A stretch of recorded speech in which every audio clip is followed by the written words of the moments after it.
Welcome back to our ongoing conversations about the real raw transitions of life as a mom. I'm Chelsea Skaggs. I am the founder of Postpartum Together. I guess Reese's joining today. This is Reese Skaggs. She's my pup, and she wants attention right now. So it's kind of like trying to do something while also having a baby that wants something from you. Just trying to normalize the experience here. But we are holding these conversations once a week when possible to dig more into the things that I'm hearing as I'm coaching women and couples through their journey of becoming parents. So again, I'm Chelsea Skaggs. I founded Postpartum Together because I found that there was a huge gap in when it comes to support for new parents. I felt like there were lots of people around in those first few weeks. They were checking in. There was lactation. There were pediatrician appointments. There was a 6-week follow-up. And while actually a lot of that still doesn't cover what moms deserve, I really, really felt like support started to drop off around 3 to 4 months through the first couple of years. I don't know if you all know this, but postpartum is not just a few weeks after having baby. Postpartum is the whole season of life after baby, and it can take about 2 years for a mom's psychology and brain and body and hormones to get back to a foundation, like a baseline, like it was before. So I deserved more attention, more information, more support during this time. So my goal is to fill that gap for you. I do that with these live chats. I do that through courses. I do that with the Postpartum Together small group coaching experience, where I work with small groups of women who are 4 to 18 months after having a baby.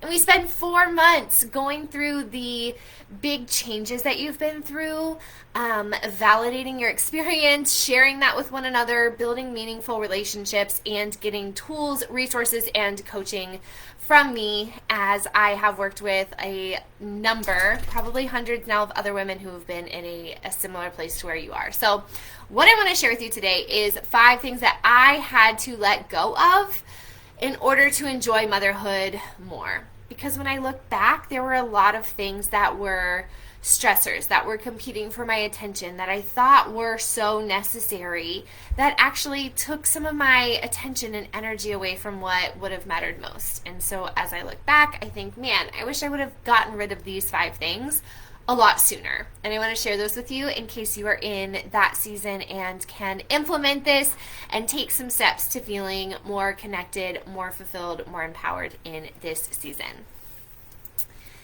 So you are likely joining this in a roller coaster season, and you're in the right place and you're not doing it wrong, okay? It just really, truly is a roller coaster in many ways. And if you're joining us and you're outside of the 4 to 18 month time frame, that's okay too. You're either about to embark on the season soon, or maybe you've been through it already, but didn't have a great place to process and navigate your changes. So this is going to be a healing chat for you. Again, I'm here to remind you of what I wish I had been told as a new mom, that it's okay to embrace the imperfections of motherhood, and that things might not look and feel like you expected all the time. That's both okay, and it's also an important thing to stop and take time to think about, process, and find peace around. I find that moms jump straight into taking care of everyone else and prioritizing their needs and silencing what's going on in their brains and in their bodies and in their minds. And so we have this time where a lot of moms are not giving room and space for their voice. And I want you to have your voice. And that's not only important for you, that's important for the collective motherhood journey and energy. And that is important for your kids to see who you are, because you are able to prioritize that.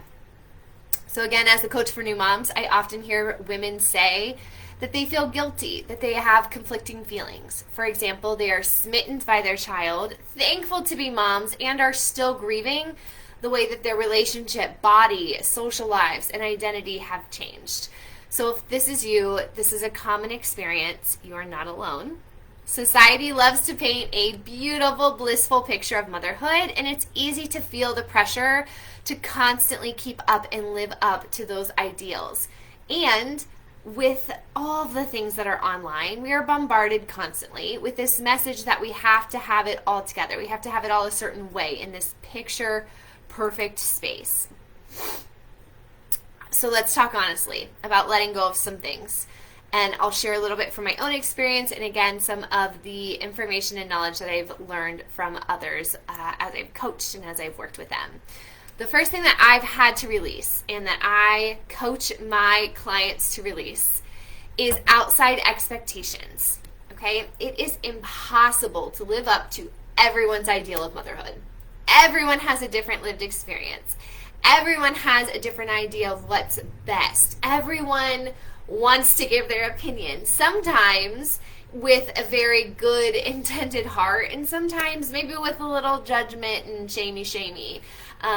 But what we want to do is figure out what makes sense for you. So an example that we hear often and moms feel a lot of pressure around is breastfeeding. So moms feel this immense pressure to exclusively breastfeed, to make it look beautiful and all goddessy, but for some women, due to personal or medical reasons, even due to mental health and the hormones or the connection to the body, breastfeeding might not work for you and your baby. And that's when you have to let go of those outside expectations and embrace your journey in truth, regardless of what Great Aunt Sue has to say about it.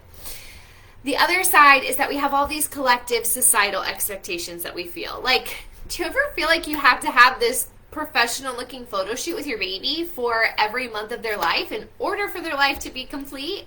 Or that you have to pack your calendar with baby and me yoga and baby and me music and baby and me reading classes and baby and me Spanish? Listen, you have to figure out what fills your cup, what makes you feel good, so that you can be the mom you need and want to be. And the outside expectation that gets in the way doesn't get to stick around. That's what we have to decide. This doesn't get to stick around. There's not space for it here.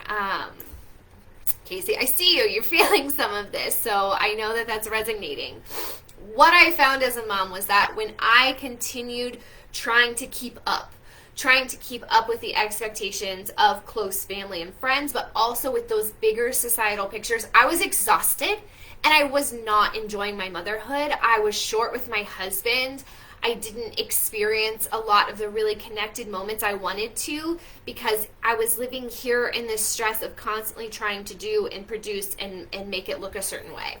So listen, I'm like inviting you this winter to figure out what fills your cup, what matters to you. If those pictures matter to you, then own it, love it, and do it for yourself, not for Instagram. If slow, quiet days at home are what matters to you, then prioritize those and let go of the expectation that baby has to be, speaking 5 languages by their first birthday. Along those same lines, the second thing that I have had to intentionally let go of, and I'm going to tell you this comes through in different parts of your motherhood. It comes and goes in waves, kind of, but is the shame and comparison. There is no room. There is no time. There is no energy source for you to deal with the shame and comparison of motherhood. Like, if you want the energy and the time and the space to be the mom you want to be, we've got to move these things out of the way. If you're struggling to lose baby weight, for example, you're not alone. You might find yourself scrolling through social media, okay? So we're like, oh, this mom, oh, she gave birth the same month that I did, and look at her. Oh, I should be. When you hear yourself saying that word should, that's like a red flag. Like, red flag, shut down, take a break. If you're going through and you're finding yourself shoulding all over yourself, it's time to move away from these places that are causing comparison and they're causing you shame, and that reaction to shame is thinking that you should do X or you should be Y or you should say Z. It's okay to embrace your changes. It's okay to be on a unique journey that doesn't look like everyone else's. If it makes you feel bad about yourself, take a break. And I like to say it this way. Inspiration, or inspo if you're cool, inspiration is not inspiration if it leaves you feeling shitty about yourself. Okay, so if you're like, oh, I just like to follow this account for inspiration, for inspiration for activities at home. Okay, for example, like maybe it's a really cute Montessori home activity account, which is great, and it's great that you are interested in that. But if you're looking at it and you're like, oh, I should do that. Oh, I don't do enough for my baby. Then it's time to maybe take a break and focus on what is most important to you. Number 3 is control. Trying to control every aspect of motherhood is an impossible task. For example, sleep. You can't control when your baby decides to sleep through the night. I don't care what schedule you get and who says that it works like magic. It's a guide, it's helpful, but we cannot have such a strong control on things. And when motherhood changes us so much, we often want to feel in control, and it can feel very good to try to grasp for control of things. But there's so much that's out of our control. One day your baby might sleep all the way through the night and it feels like a fresh new day. And then the next night, if they don't, we're feeling really, really frustrated and trying to figure out what was the little piece that I could have controlled. But a lot of things are just not super consistent. It's unpredictable. It's part of the journey. Let go of control where you're able to. And this also, and maybe even most importantly, goes with how your partner steps up to the plate. I hear from a lot of new moms that they want their partner to share the logistical, scheduling, mental, emotional, physical load of parenting, but that they're still micromanaging how their partner does everything. And when I'm working with couples, I hear from the partner that they lose the motivation to step in and help because everything they do is wrong. They get critiqued. That's not how mom would do it. That's not how mom wants it. So this is like a tough love message, but if we're trying to micromanage and control how our partners do their parenting journey, we're taking away their ability to lean in and love their new role as a father, for example. So pump the brakes on the control. And if it's not going to cause safety concerns, let people do things in a way that makes sense for them, specifically your partner. Number 4 is people pleasing. So here's your reminder. It is okay to say no and prioritize your well-being. So imagine your friends invite you to a social gathering, but you're exhausted, you're overwhelmed, it's been a really hard week. Maybe you feel pressure to attend so that you can please them, so that you can keep your friends, because for goodness sakes, we all have a hard time with our friendships after baby. But it's also essential to listen to your own needs. So saying no to that event and choosing self-care is perfectly okay.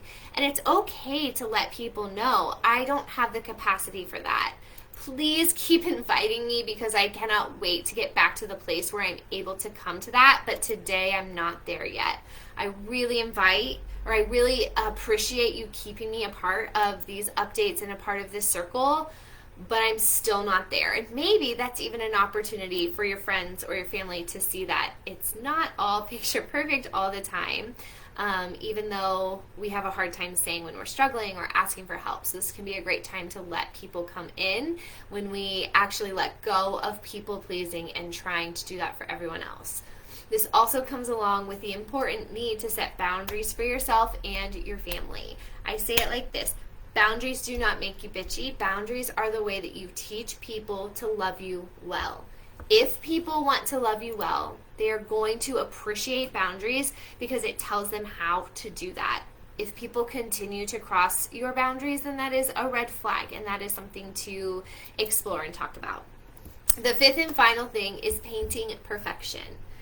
I want you to be able to embrace the reality of motherhood, not just the highlight reel.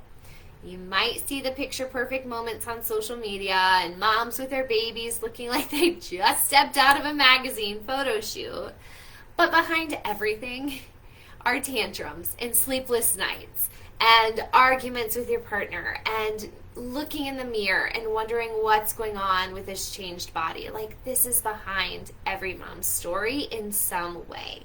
There is beautiful chaos in between the moments. So remember, real motherhood is filled with these, and we don't have to project to the people in our lives that everything is picture perfect all the time, because that is exhausting and you're also not a paid actor. So find more safety with being real and being authentic. So I hope that those things give you some ways that you can step into more joy and more confidence in your own motherhood journey. That is the goal for all of us, for all of the moms. And if these are things that you want to really get good at, let me help you fast track that. Let me help you to find more peaceful and joyful places in motherhood. These are actually topics that we tackle in the Postpartum Together small group coaching. And I do have a group starting in 1 week. So registration is open for 1 week from today until next Wednesday. It's a 4-month experience that brings you authentic connection with other moms who get it, because they're in this too. We're having these same conversations. We're letting down the walls. We're cutting the BS. We're showing up authentically for ourselves and for each other. It's a place to gain skills, insight, and tools that you can use on your own journey, because not only have I found radical transformation in my own life as a mom, but now I've helped hundreds of other moms to do the same thing, and I have this arsenal of skills and insights and tools to help you do this too, so that you can untangle how motherhood has shifted and formed you, and make this the time that you build the strong foundation for the mom you want to be in the years ahead. I just ask you, what does it look like to have confidence and connection in a foundation now, instead of spending the next 5 years still feeling isolated and overwhelmed? So if that's something that you are like, this resonated, I want to let go of these things, I want the skills, the insight, and the community, you can comment or DM me the word small group, and I will tell you all about them. Otherwise, I will plan to see you here next Wednesday as we tackle our next topic in the life of being a new mom.